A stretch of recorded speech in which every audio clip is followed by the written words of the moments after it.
আমাদের একটা দাবিতে আজকে আমরা স্বরাষ্ট্র উপদেষ্টার পুষ্পতলিকা দাহ করব। আমরা জানি যে সিগারেট হচ্ছে একদম সবার জন্যই হার্মফুল, কিন্তু যখন একটা নারী করে তখনই হচ্ছে এটা মানে খারাপ বিষয় হয়ে যায়। UFTCL এর সাথে ইনভেস্টমেন্ট এখন আরো ইজি।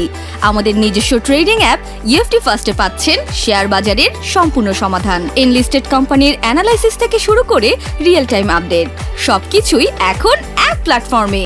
আমরা জানি যে সিগারেট হচ্ছে একদম সবার জন্যই হার্মফুল, কিন্তু যখন একটা নারী করে তখনই হচ্ছে এটা মানে খারাপ বিষয় হয়ে যায়, কিন্তু পুরুষ মানুষ করলে খারাপ বিষয় হয় না।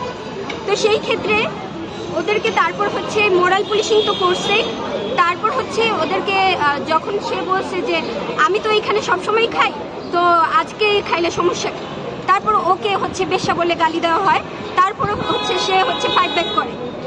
তো এইভাবে করতে করতে তার উপরে একটা এলাকাবাসী নিয়ে একটা মব লিঞ্চিং করা হয় এবং তাকে মারধর করা হয় এবং পুরুষ মানুষ নারীর উপরে আঘাত হানে এবং হচ্ছে সে সময় পুলিশও এসে সেই জিনিসটা নিয়ন্ত্রণ করতে পারে নাই।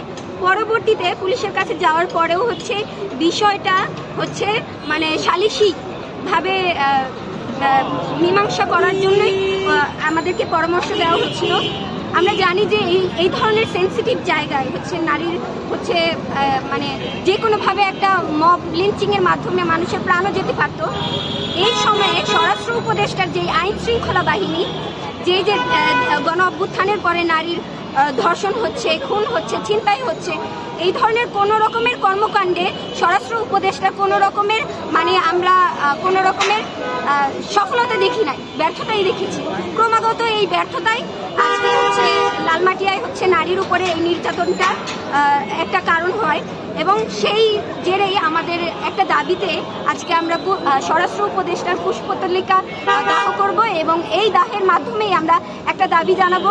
সেই দাবি হচ্ছে স্বরাষ্ট্র উপদেষ্টার আমরা পদত্যাগ দাবি করছি। সবাই আমাদের সাথে আছেন এবং আমরা ক্রমাগত এই ধর্ষণ, নিপীড়ন এবং খুন, ছিনতাই এটার বিরুদ্ধে সোচ্চার আছি।